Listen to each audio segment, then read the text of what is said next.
Thank you all very much for being here. Thank you for having stood up. And while you're standing, if you wanted to move forward a little bit more, that would be just fine.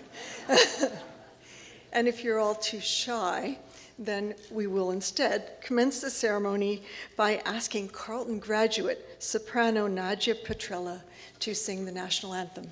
Nadia.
Thank you very much, and please be seated.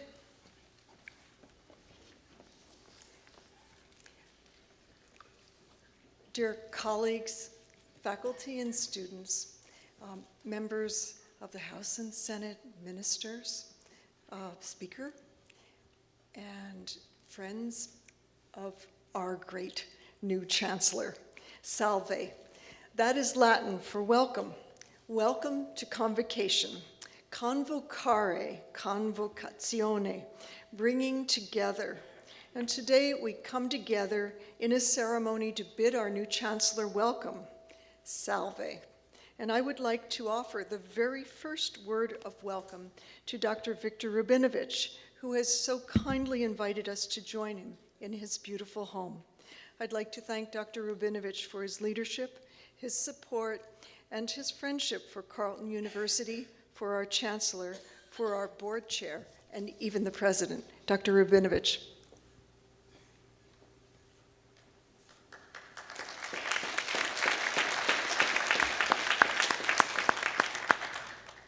Merci tellement, Madame Bronte, et bienvenue à tous au Musée canadien des civilisations. Je dois dire que c'est un grand honneur pour le musée et pour moi personnellement de vous accueillir ici ce soir. J'aimerais d'abord féliciter le très honorable Herb Gray pour sa nomination comme chancelier à l'Université Carleton.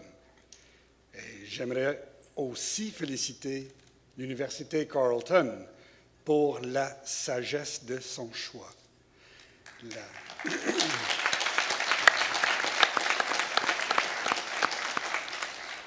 La liste des chanceliers de votre université est tellement impressionnante et le nom de Herb Gray en augmente encore l'éclat.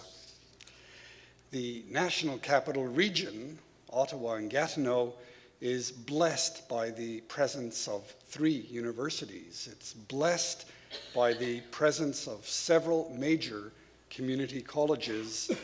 It's crowned by the presence of world-class research facilities which have the mandate of increasing human knowledge for the public good. And our museum is one of these great institutions, and like Carleton University, we share in the pleasure and in the challenge of creating knowledge and disseminating knowledge and educating the public. We share in the ideal of the Western Enlightenment, the ideal that states that an educated and an informed public is essential to a more productive society, a more tolerant society, and fundamentally a more moral society. An institution of higher learning like Carleton University can only succeed in meeting its great challenges with the help of enlightened and decisive leadership.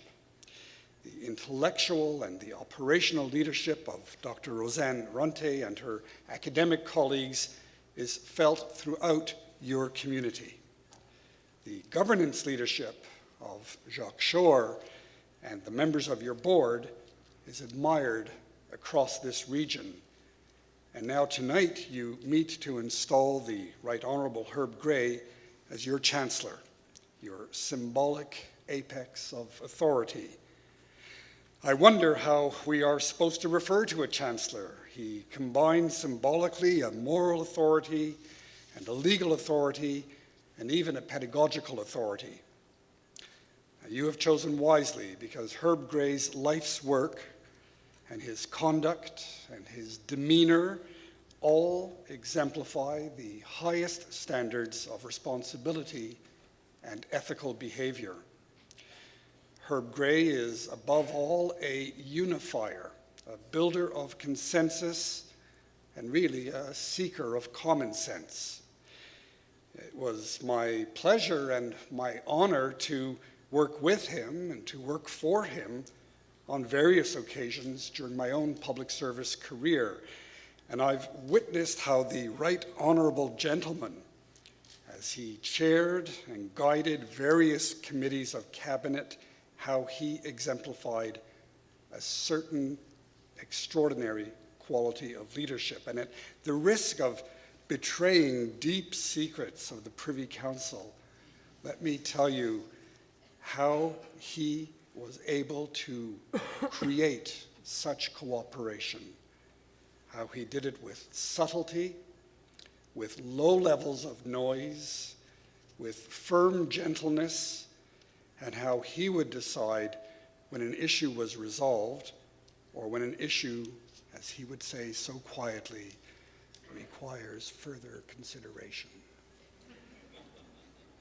Herb Gray's judgment and his authority won the respect of everyone, whether they were constituents or colleagues, whether public servants or foreign governments or journalists or academics, literally everyone. And there's one additional dimension that I want to mention about Herb Gray, and that is that he always assumes his responsibilities directly and without deviation. When he is asked a question, when he is listening to a complaint, he always gives the answer for which he is responsible. He never, ever hides behind others. So, to conclude, let me say that as Chancellor of your very fine university, the Right Honourable Herb Gray will embody the characteristics that you prize, the values of fairness, of good judgment, and especially the value of commitment to knowledge. My warm congratulations to Herb Gray, my even warmer congratulations to Carleton University. Mesdames et messieurs, encore une fois, il m'est grand plaisir de vous accueillir ici ce soir et de vous dire à chacun, chacune, bienvenue et félicitations.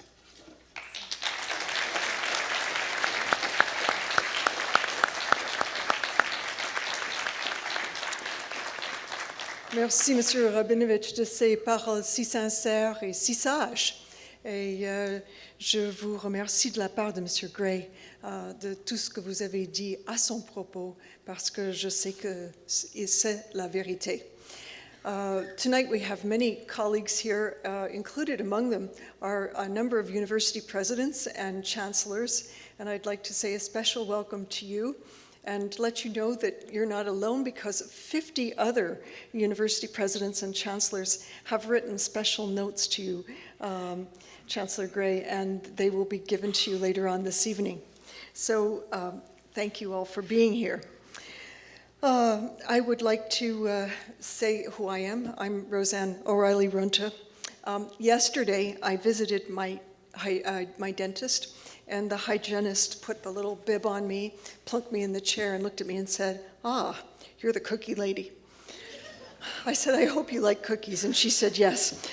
So I was quite relieved. But I'm also the president and vice chancellor of Carleton University, and thus I am particularly pleased that I am the backup to the chancellor, and his job is, his most significant task is to award degrees to all of our students, and I'm really pleased that he has arrived and can take up that position. It is very fitting that we all come together to welcome to our community a man whose international experience, especially between the United States and Canada, so closely fits with the works of our colleagues in the Norman Paterson School. A man whose work on the environment reflects one of the strategic themes of the university. A man whose lengthy and successful career in government will provide not only a wonderful case study, but inspiration to our students in public policy and political science. It's also appropriate to welcome an astute scholar of humankind, a great humanitarian, and a servant of our community and nation to Carleton University. The Right Honorable Herb E. Gray, dignus est, intrare in nostro docto corpore. It is indeed worthy of, you are indeed worthy to lead our sage company. And I am very grateful on behalf of the faculty and the many board members who are here tonight to welcome you. Let me say a word about the ceremony. Sometimes ceremonies happen on university campuses. There are several ministers who are here tonight. They're fortunately here because we had them locked in an elevator at Carleton just a little while ago. And you can be very pleased that we're here and not in the elevator. And I thank Dr. Ravinovich one more time for letting us be in this wonderful place. You might ask, what about this ceremony? Why are some people dressed in robes? Well, we're here to remind you that universities were begun in the Middle Ages. The oldest university in the world is Bologna. It's almost 1,000 years old. Robes were worn every day in the Middle Ages for warmth, and later on in tradition to keep the chalk dust off one's clothes. The hoods at the back of the robes were to protect the scholarly pates from the elements. Today, they're no longer hoods, but they're decorative epitoges, which are quite colorful, and the colors in the epitoge reflect the degree that the person has pursued and the university where one has studied. The sleeves of the gown are pointed and roomy enough to hold pencils and notebooks. Today, with computers, the sleeves have become somewhat symbolic. The mace, which our brave Secretary of Senate brought with us today, is the symbol of the university's authority. It's quite heavy, and Mr. Chancellor, you will be pleased to know that you are not responsible for carrying it. The mace bears the university motto, Opera Nobis Eterna, ours the task eternal, or as I like to say, a woman's work is never done. We need, however, the assistance of a chancellor. The university's coat of arms also appears on the mace, a maple leaf charged with an open book symbolizing nature, knowledge, and Canada. 2 ravens supporting the image on either side, and a phoenix rising from a crown of flames on top, symbolizing the renewal of learning from old foundations, and, as I learned in the history book on Carleton, celebrating the founding role of Henry Marshall Torrey, who played a significant role in setting up Carleton University when he was 78 years old. However, 78 being the new 50 is no longer up to date, and we know that one can be renewed and reinvigorated by knowledge at any time in life. We also know that we all must be like the phoenix, prepared to rise to challenges and overcome them. Ceremonies are symbolic events, and today we are not only part of history, but we're making history. And so I would like to invite Professor Logan Atkinson, our university secretary, to come to the stage. He might be behind the stage, I think. And he will escort the Right Honorable Herbie Gray to the stage center, where they will sign the official record of these proceedings. So it is recorded in history that the Chancellor is indeed the Right Honorable Herb E. Gray. The University Secretary is armed with a pen, which he will present to the Chancellor after the signing.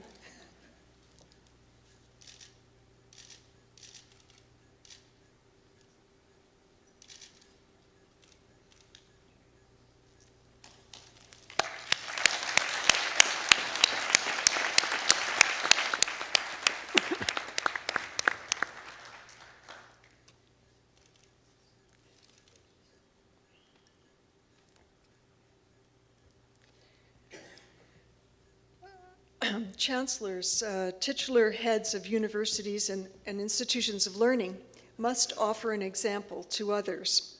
And in order to facilitate your task, Mr. Chancellor, our Chief Librarian has come with us tonight to present you a library card. This is the university's equivalent to the keys of the kingdom, for scholarship is our world. Margaret Haynes, the librarian.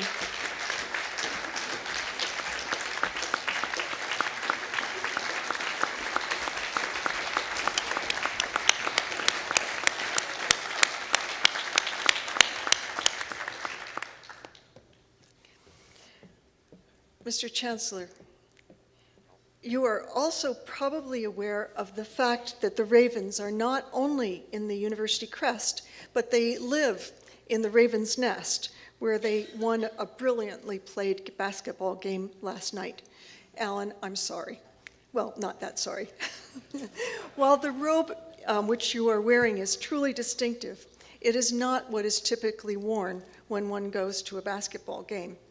And so I would like to ask Mr. Andrew Monkhouse, one of our student leaders, to come forward and present you a ceremonial sweatshirt on behalf of the student body.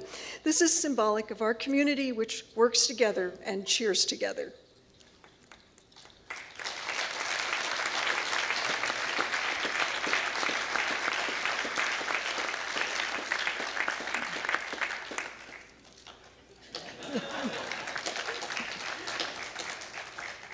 Now our Chancellor is truly a man for all seasons.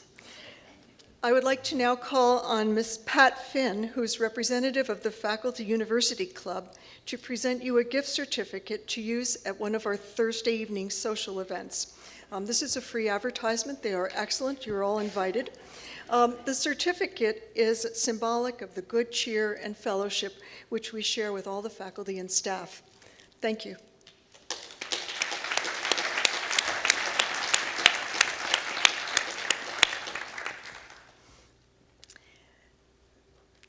And now, Mr. Chancellor, if you would please be seated, I would like to introduce some of our music students who have a special treat for us.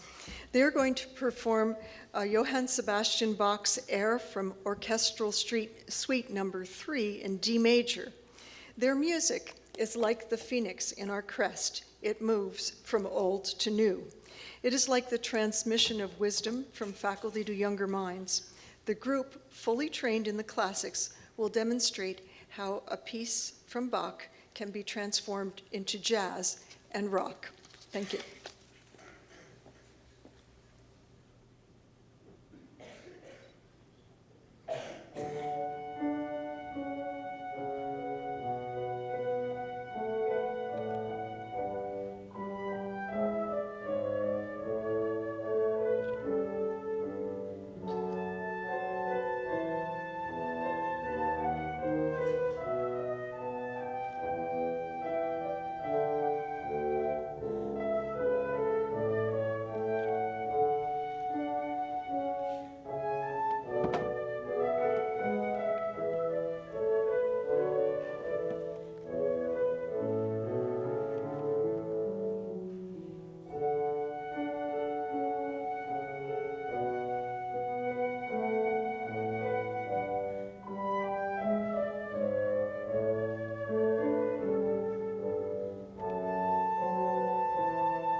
Mr. Chancellor, you've just received a little knowledge of the fringe benefits of being associated with the university. Like Bach, you will be forever young, and we will be inspired every day by the talents of our faculty and students. Thank you again. That was wonderful.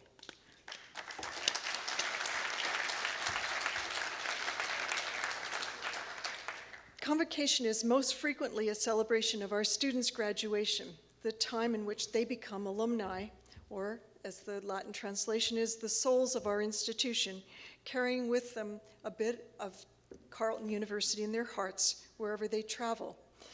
One alumnus with a Carleton degree in history, topped up by a master's from London School of Economics and a doctorate in modern history from Oxford University, just happens to be the Honorable John Malloy, Minister of Training Colleges and Universities. Former Director of Public Affairs for the Center for International Governance in Kitchener-Waterloo, he has written an international history, he's written on governance in the information age, and he's written a major work on NATO. In this, he's like our Chancellor, who has a passion for international affairs. Minister Malloy began his political career at the precocious age of 13, serving as a page at Queen's Park. In this, he also promises to resemble Chancellor Gray, whose length of service is legendary. Minister Malloy followed his service at Queen's Park by serving as legislative assistant to Prime Minister Jean Chrétien, for whom our Chancellor also served. Both follow Seneca's wisdom, Magnus Servitus est magna fortuna. A great career is built on great service. It is most fitting indeed that this Carleton graduate, Minister of the portfolio under which our new Chancellor will serve, should address convocation at this time. Minister Malloy, and I am so glad he got out of the elevator.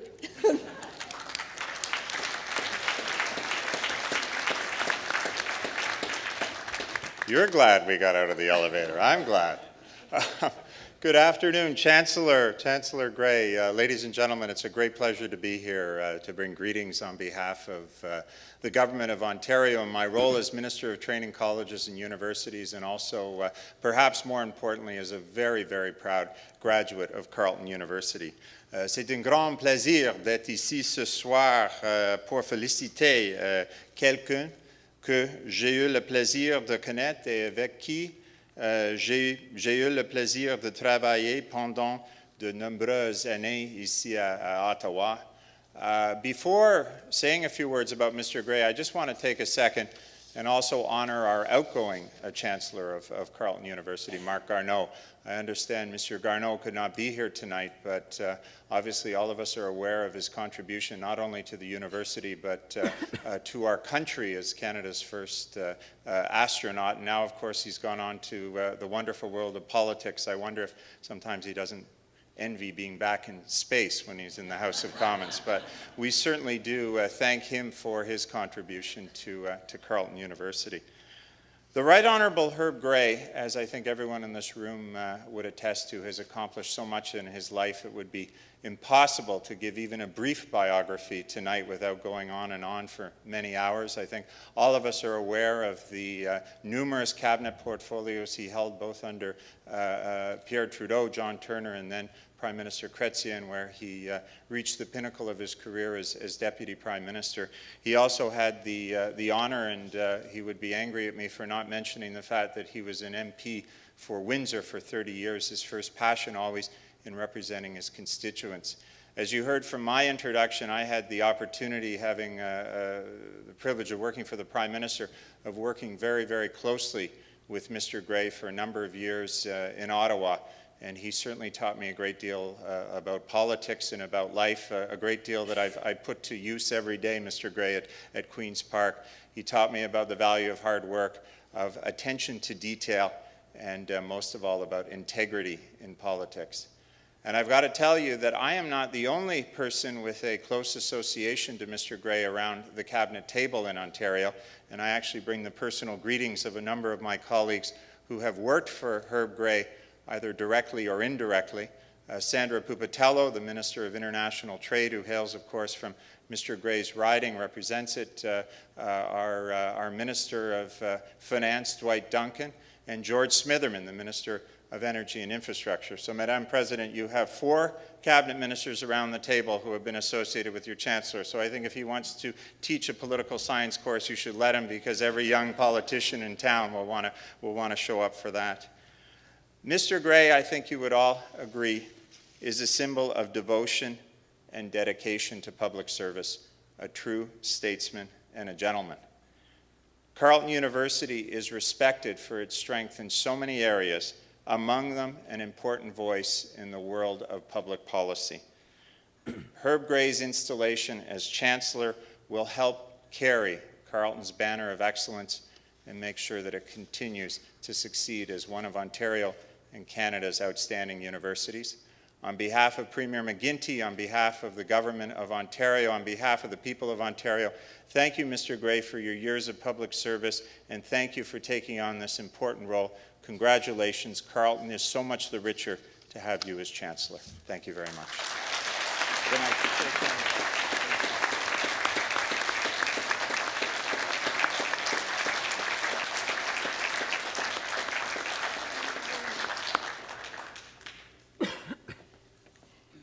Thank you very much, Minister Malloy, and thank you, Minister Watson, for joining him. And thank you, Yasser Naqvi, for being here and making sure that they all showed up. How can one follow such a lovely greeting? Well, we have a very special greeting this evening by Elder Malihatqua Terrien, who is an elder Aboriginal who is going to give us a native blessing.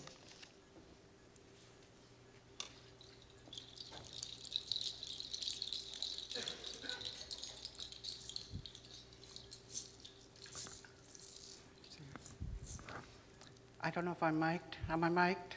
Can you hear me? Good afternoon, everyone. It is indeed an honor and a pleasure to be here this afternoon.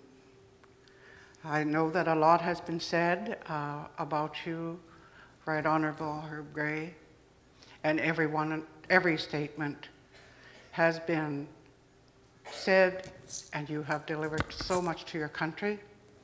From 1962, for 39 years and 12 consecutive elections, I Googled you. I wanted to be sure that you're the person that I remember from short bits on TV. My purpose in coming this afternoon was to ask a special blessing for you today in your new capacity as Chancellor of Carleton University.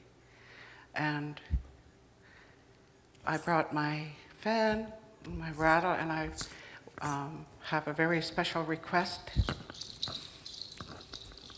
If you would stand, please. And would you stand as witness and protector to our esteemed relative here?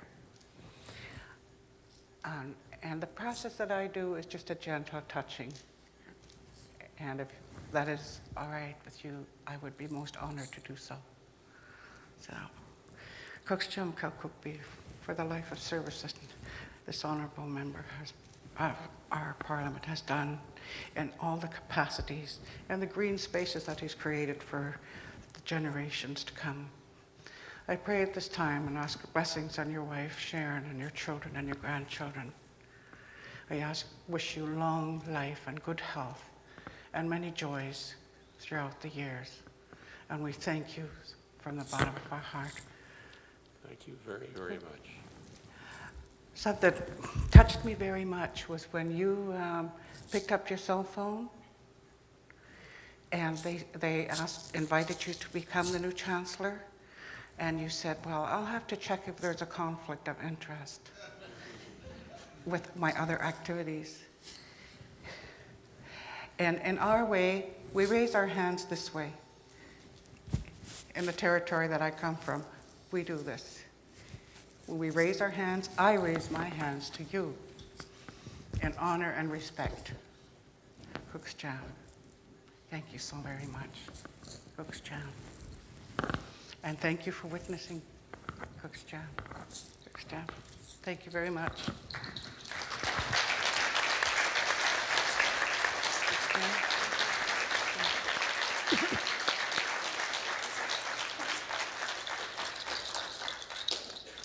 Thank you very much. And now it's my great pleasure to introduce Mr. Jacques Shore, who is the chairman of our board. Mr. Shore is known to most of you as a brilliant lawyer. He's worked on some of the most celebrated and difficult cases of the century. But he's also a writer, a teacher, and a mentor to us all. He's a dedicated father and husband, but I know him mostly as a person who spends an extraordinary, an impressive amount of time volunteering for Carleton University and leading us all. Thank you, Mr. Shore.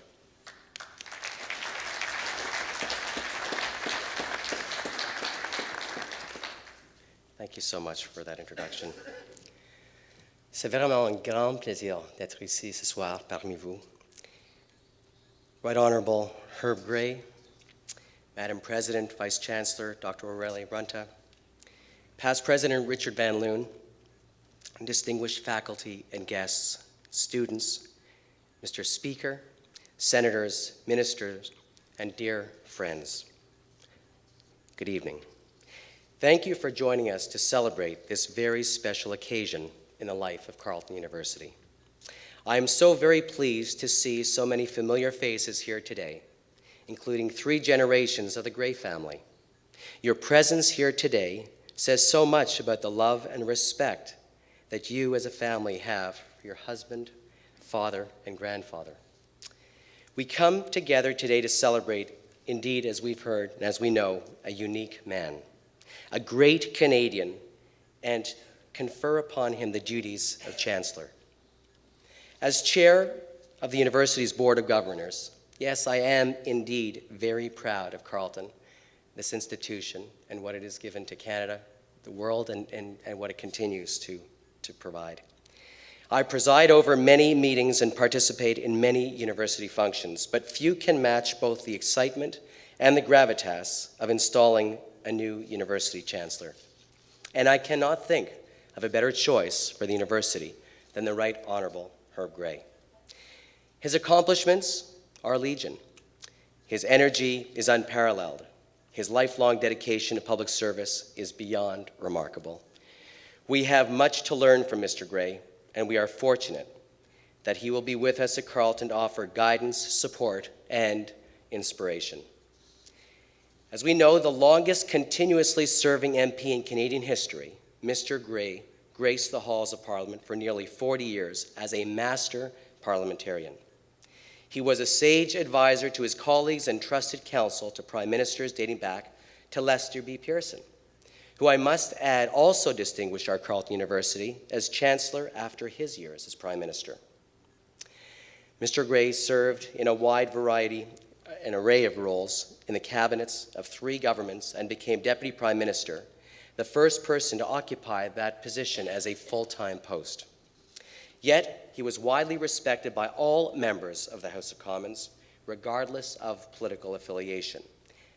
That is indeed a dramatic testament to his strong leadership and an innate ability to build bridges and eliminate barriers, to be a true servant of the public, to perform deeds of service on behalf of all Canadians.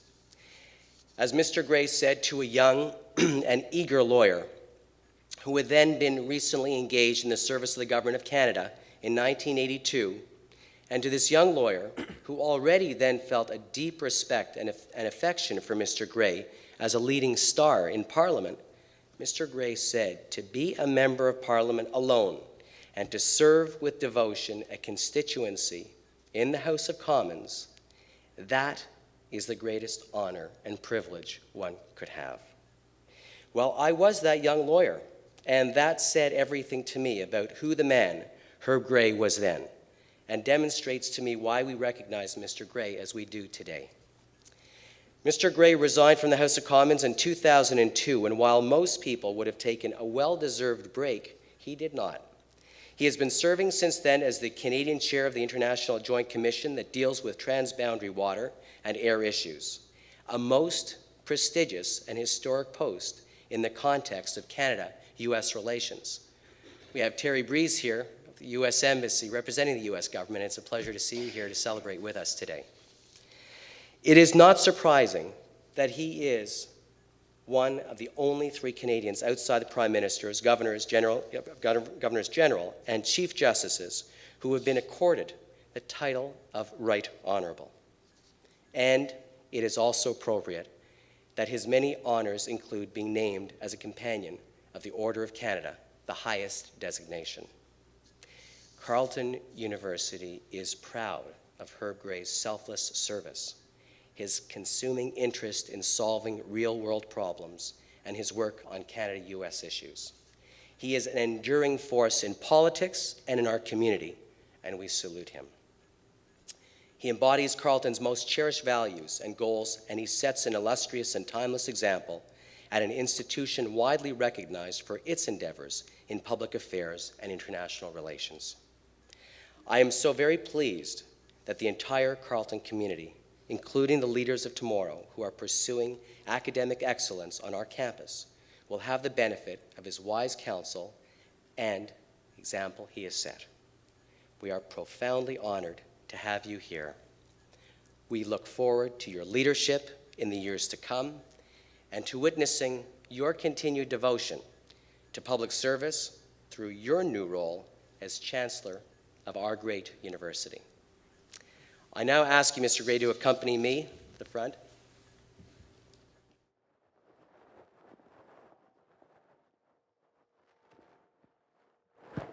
Sir, you are now formally to assume the functions of the office of the Chancellor of Carleton University, to which you have been duly appointed by action of the Board of Governors at its meeting of November 28, 2008. You will now swear to keep and preserve well and faithfully during your term of office the statutes, customs, privileges, and liberties of this university, and promote its well-being and that of its members insofar as in you lies? I do, and I will.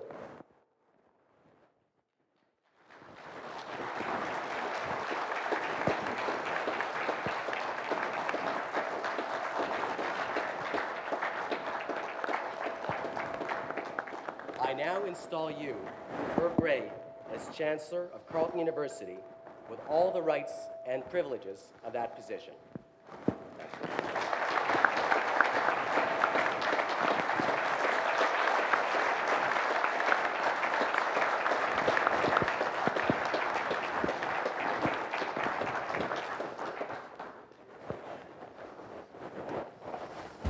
Mr. Chancellor, may we have the honor of a few words of wisdom?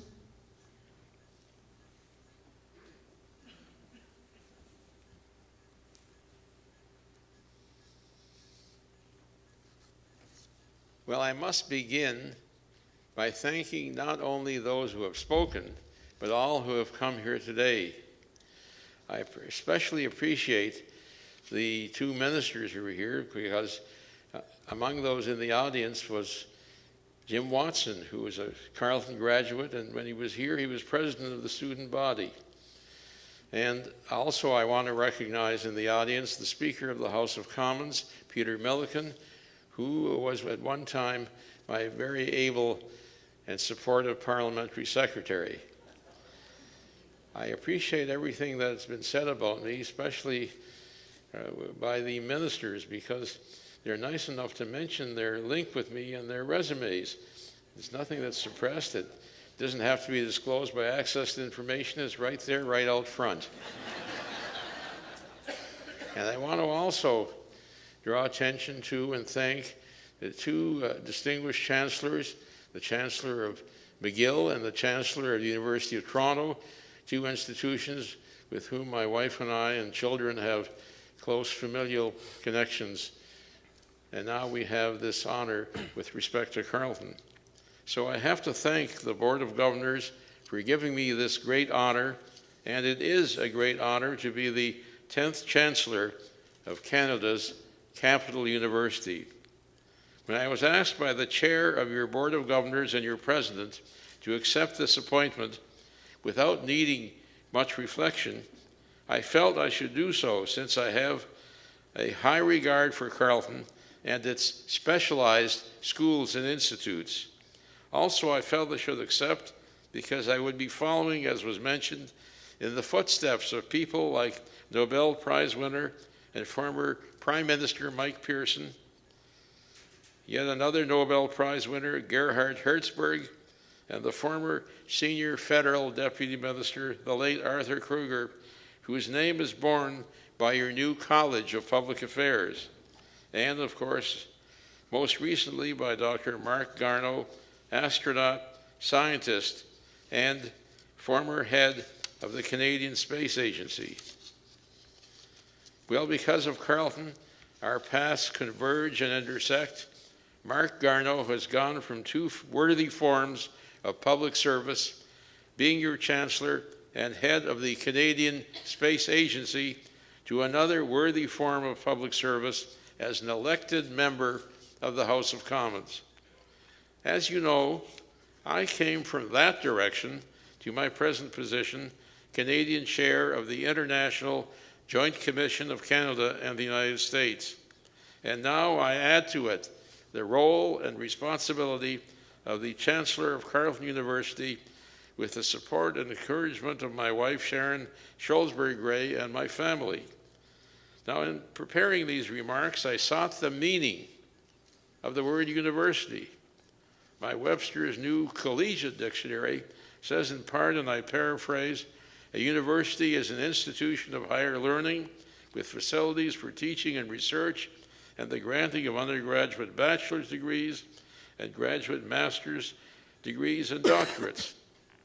I think you'll agree with me that these are rather dry and bureaucratic words. Where's the soul, the inner meaning in that word university?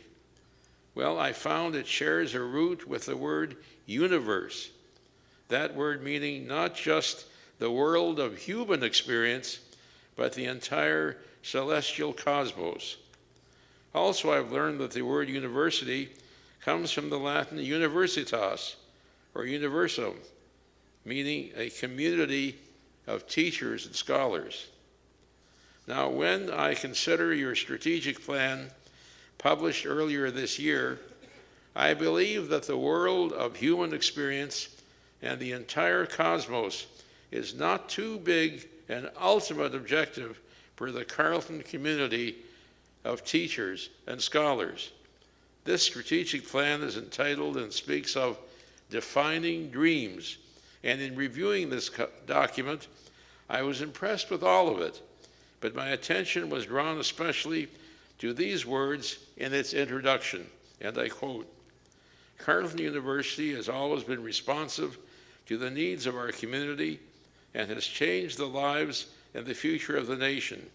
Carleton continues that trajectory today, offering educational opportunities to students who are the first in their families to attend university. Well, this certainly resonates with me because I'm the first of my immediate family to attend university. Now, your strategic plan goes on to say, at Carleton, all groups are equal and welcome, and there is no entity favored by tradition. Carleton, it says, is poised to bridge the gap between different traditions, finding common ground and celebrating differences in the process. And finally, it says, above all, Carleton is an extraordinarily fine scholarly community striving continually for excellence. And I am impressed with these words, and I hope as your Chancellor to join with the entire university community, faculty, but especially students in helping you carry out that strategic plan. Not just to define your dreams, but to have input into the implementing of the dreams of the entire Carleton community for the university, this capital city, our country, and perhaps even the world. Now, what about being a chancellor? My dictionary says that the word chancellor comes from the Latin cancellarius, meaning doorkeeper or secretary to a nobleman, prince, or king. Now, I hope that Dr. Ronte does not expect me to be her secretary or doorkeeper, standing at her office entrance all day. But perhaps she will ask me to open doors for her symbolically in the community, and I look forward to doing this. So after a discussion with Dr. Runta and Jacques Shore, I'm aware that I'm supposed to be more than the person who awards the degrees at convocations twice a year. They hope I will also help represent the university in a symbolic, hands-on, but non-interfering way to the city, the country, and again, perhaps even the world, while interacting positively with your students and faculty. It's fitting, therefore, that we meet in a museum of civilization. And if a university, at least potentially, is there for studies of civilization, of all human experience and the entire cosmos, I say it must convey this both in the form of knowledge and of learning. Francis Bacon wrote in 1597, "Knowledge itself is power." He also wrote in 1626, "Studies serve for delight, for ornament, and for ability." Now, students at exam time may not be all that delighted, but they certainly learn how to overcome that challenge. Henry Adams wrote in 1918, "They know enough who know how to learn." And Cynthia Ozick wrote in 1969, "It is the function of a liberal university not to give the right answers, but to ask the right questions." Now, one question you may ask me at this point is, what are my links with Carleton? Thinking about what links I have, even if I'm not a graduate, I'm surprised to realize how many there are, stretching back over many years. First, some close personal connections. My sister-in-law, Melanie Gluss, then Melanie Scholzberg, came from Montreal to Carleton in the 1970s. She studied in your qualifying year and then earned a BA in psychology. Now, she authorized me to make the next remark that although her achievements at first were really quite modest, she graduated with marks sufficiently strong for her to be admitted to the Master of Health Administration program at Ottawa, and after graduating, she began a successful career in that field and is now a manager at the Canadian Institute for Health Information. She, along with her husband Jerry and some of her grown children, are here in the audience today. And many, many years ago, my son, Dr. Jonathan Gray, who is here this evening with his oldest daughter, our oldest grandchild, when he, Jonathan, was a child, was in the experimental preschool located in the Loeb building that was run, I believe, by the psychology department. Now, perhaps this helps explain why he's now a psychiatrist on the staff of the Royal Ottawa Hospital and therefore an assistant professor in the Ottawa University medical faculty. Now, my daughter Elizabeth is here as well. She was also in that preschool. Now, later, when she and my son were a few years older, they attended the sports camps run by your physical education department for several summers. She's now the manager of communications for Volunteer Canada, but is on maternity leave and is joined here by her husband James and their baby Molly. As for myself, I wasn't in the preschool. And obviously, if you look at me, you can see I never attended your sports camp. However, mainly in the 1970s, I did give guest lectures periodically in your journalism school about how to report on Parliament and about political journalism generally. And also, from time to time, I lectured to undergraduate students in political science. But there was one event that came in the early days when Carleton's first buildings had just been built on your campus, and this was when I was first striving to enter elected public life as a member of Parliament. Now, what could I be referring to? Well, the first election in which I ran was in 1962 for the federal seat of Essex West, now Windsor West, in my home city of Windsor, Ontario. In those days, election campaigns were much longer than they are today. They lasted a full 2 months, and that election was called in April for June 18th, 1962. And early in that campaign, a call came from my party's national office asking me to come to Ottawa for a day and appear in campaign ads for newspapers and TV. I was quite flattered, to be frank, since I didn't think that as yet I didn't have any national profile. But my committee thought I should do this, so I flew to Ottawa, where I was put on a bus with 8 or 9 other new candidates and driven to what I believe were the first 2 or 3 new modern buildings on that still new Carleton campus. We spent the day running on and off the bus in front of those buildings and up and down their steps in front of the cameras. And I think then party leader and later your Chancellor, Mike Pearson, was there at some point to shake our hands for those cameras. The idea was, I presume, to show that the party, after its terrible, devastating defeat in 1958, now had a group of new, dynamic young candidates, and these modern Carleton buildings provided the right setting. Not long thereafter, full-page ads appeared in newspapers all across Canada, including my hometown Windsor Star. The ads were also on TV. They showed me and other candidates at Carleton. And the one in the Windsor Star was reprinted by my campaign as a flyer, a full-page flyer, and dropped at each household in the riding.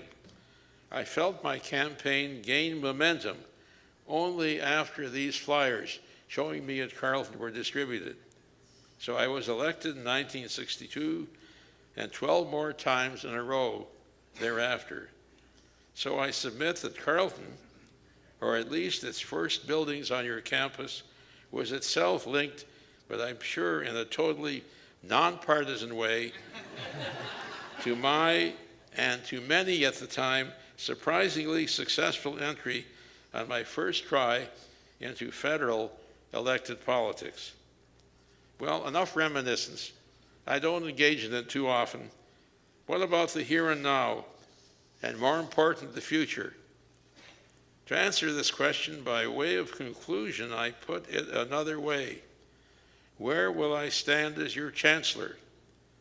To answer, I associate myself with the words of the great British Prime Minister Benjamin Disraeli when he said in the British House of Commons in 1873, the university should be a place of light, of liberty, and of learning. Now, of course, this is what Carleton is already, and I assure you as Chancellor, I will strive to maintain and, if possible, strengthen Carleton as a place of light, of liberty, and of learning for all of its present students and faculty and the many, many more yet to come. Your coat of arms, as has been pointed out, bears the motto, ours, the task eternal. Let's commit ourselves now and in the future to the task of defining dreams together, because ours is the present, but also the task eternal. Thank you very much.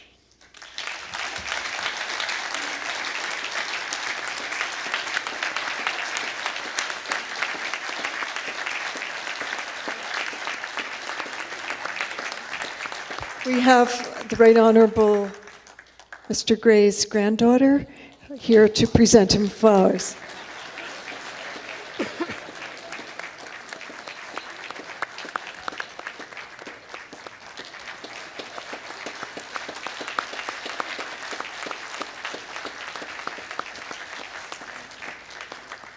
Well, it's a special honor to get this beautiful bouquet of flowers for my eldest granddaughter, Lavana Faya Gray. And thank you, Lavana, for helping me celebrate this occasion.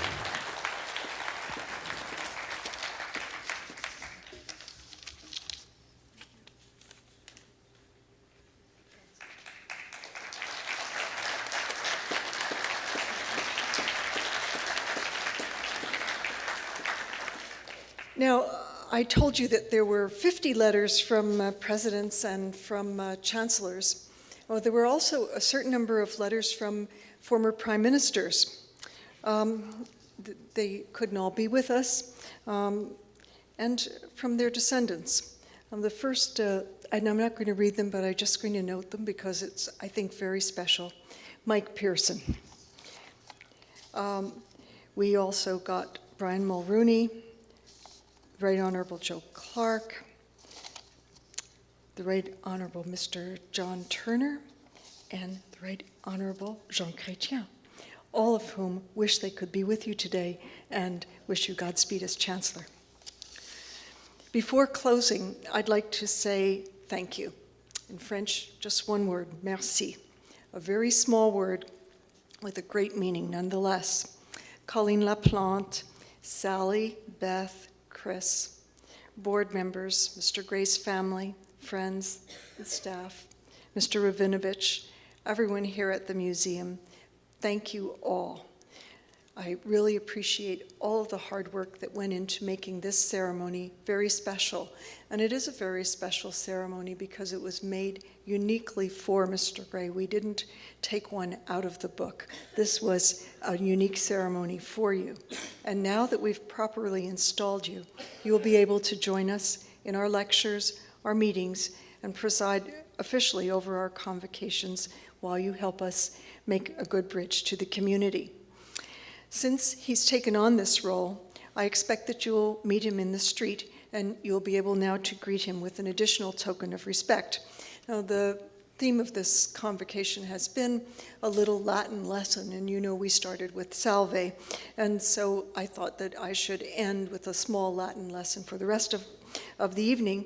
And if you meet the Chancellor in the street, obviously it would be appropriate to salute him in Latin, and I'm sure you all can do that. It's very easy, a three-letter word, Ave.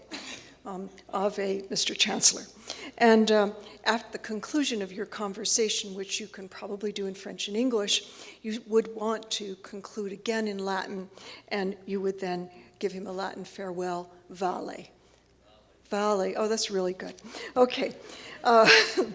Now, you just saw the Chancellor receiving the bouquet from his granddaughter, Levana, and we hope she will one day represent the next generation of Grays at Carleton University. Indeed, this is the transmission of knowledge and the phoenix ever renewed.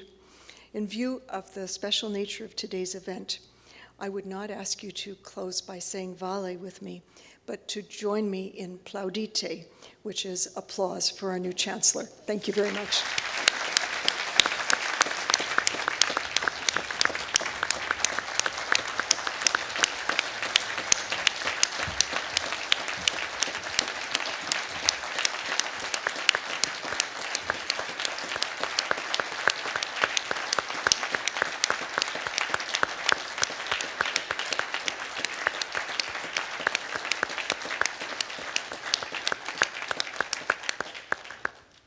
I think we'll have a little music and we will walk down into the audience and greet you.